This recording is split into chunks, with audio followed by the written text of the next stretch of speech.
Conjugare, Centro Português de Apoio à Pesquisa Científica e à Cultura. Acreditamos que as ciências e as artes mudam o mundo. O conhecimento transforma, e isso nos motiva.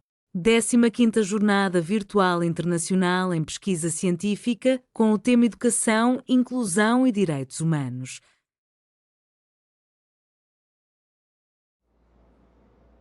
Olá, meu nome é Jefferson Gonçalves, eu sou de Manaus, capital do estado do Amazonas.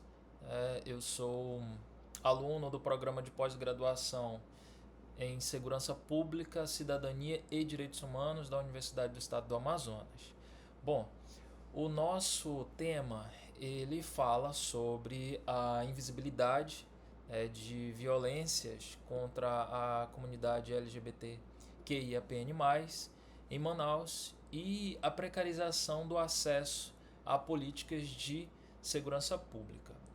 Bom, a nossa pesquisa ela traz uma discussão, um tema muito urgente, né, que é a violência contra a comunidade LGBTQIAPN+. Nós enfrentamos na nossa cidade, né, o que nós entendemos por uma grave violação de direitos humanos, né, um problema sistêmico de segurança pública. Para contextualizar, o Brasil, infelizmente, detém um triste recorde, né, por ser um dos países mais violentos para a comunidade LGBTQIAPN+, conforme apontam os relatórios internacionais. A nossa cidade, Manaus, ela reflete tragicamente essa realidade. Em 2024, segundo relatórios da sociedade civil, colocaram Manaus entre as 15 capitais mais violentas do Brasil para essa população, registrando cerca de 6 mortes violentas notificadas, um número que a iguala a outras grandes cidades como Rio de Janeiro e Fortaleza, aqui no Brasil. No entanto, o ponto central do nosso trabalho, ele não aborda a violência em si, mas a invisibilidade dessa violência. Apesar desses números alarmantes, há uma chocante escassez de dados, de registros oficiais, de inquéritos policiais que qualifiquem esses crimes, como na maioria das vezes eles são como crimes de ódio, motivados por LGBTfobia. Então, essa questão discrepante, que nós vamos abordar aqui.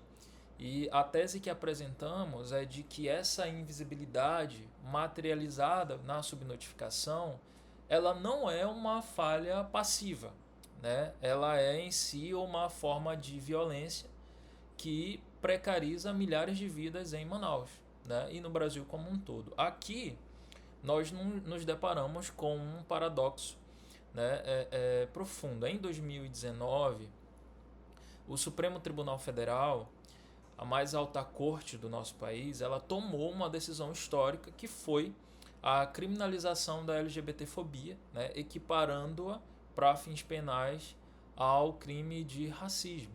Foi um avanço celebrado, foi um reconhecimento formal, da existência do preconceito como um crime. Contudo,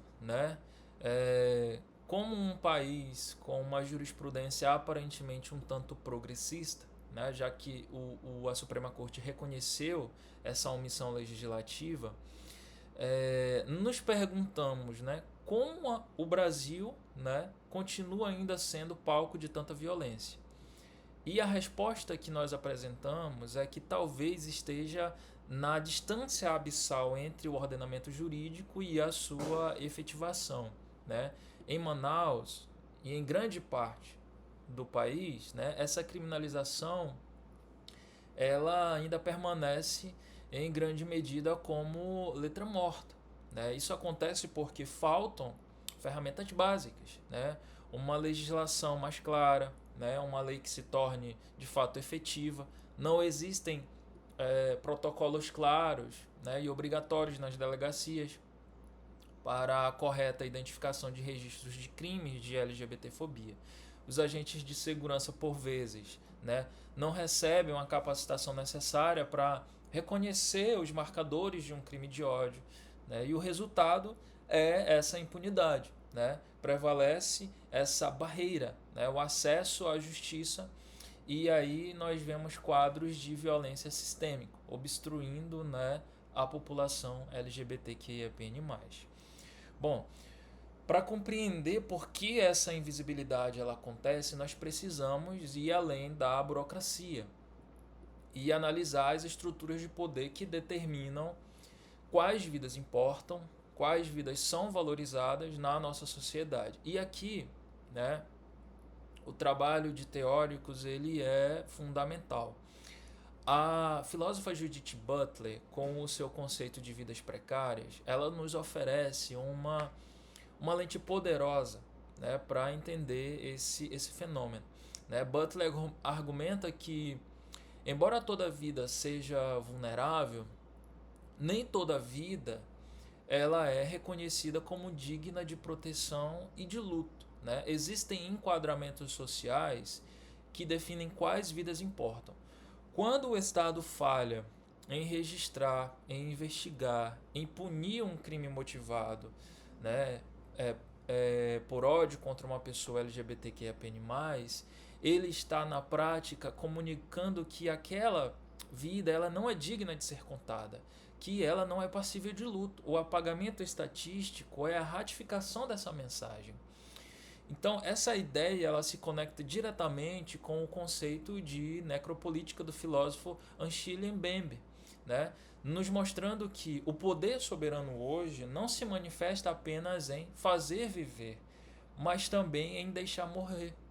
Né? Em deixar morrer. Essa negligência ela não é acidental. A omissão do Estado em produzir dados, em investigar adequadamente, é uma forma de governar pela morte.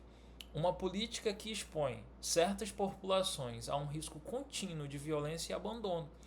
Essa lógica ela atinge o seu ponto mais brutal contra a população de travestis e transexuais. Né? Um fenômeno que a pesquisadora brasileira Berenice Bento ela chama de transnecropolítica. Né? Bento aponta para o que podemos chamar de violência epistêmica, o assassinato da própria identidade da vítima. Quando uma mulher trans ela é assassinada e no seu registro policial, né, os órgãos eles insistem em usar o seu nome de registro masculino, classificando-a como um homem, a própria identidade dela é negada. Né? Ela é assassinada 2 vezes. Primeiro, pelo agressor e depois pelo sistema que recusa a reconhecer quem ela era. Vamos tentar trazer um exemplo prático, né? Como esse apagamento ele acontece no dia a dia. Imaginemos o assassinato de um homem gay após uma discussão em um bar onde ele é alvo de insultos homofóbicos. Na delegacia, esse crime frequentemente é registrado como um homicídio comum, talvez por motivo fútil. Né? A motivação LGBTfóbica, o elemento central do crime de ódio, ele desaparece completamente no registro. Quase nunca ele é registrado. Agora, um exemplo mais contundente, né? No caso de uma pessoa travesti que é brutalmente assassinada, o seu corpo é encontrado e no boletim de ocorrência ela é identificada pelo nome de registro, o nome masculino. O crime é tipificado como homicídio de um homem.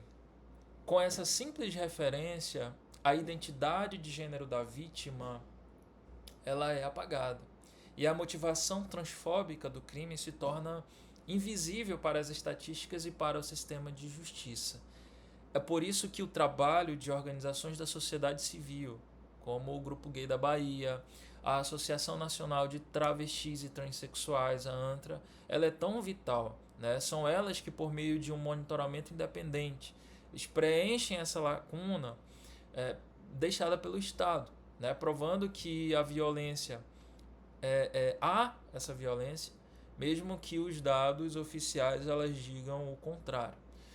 Portanto, e para concluir, né, o que defendemos é que a invisibilidade, né, da violência LGBTfóbica em Manaus, ela não é uma falha técnica, não é simplesmente um problema burocrático.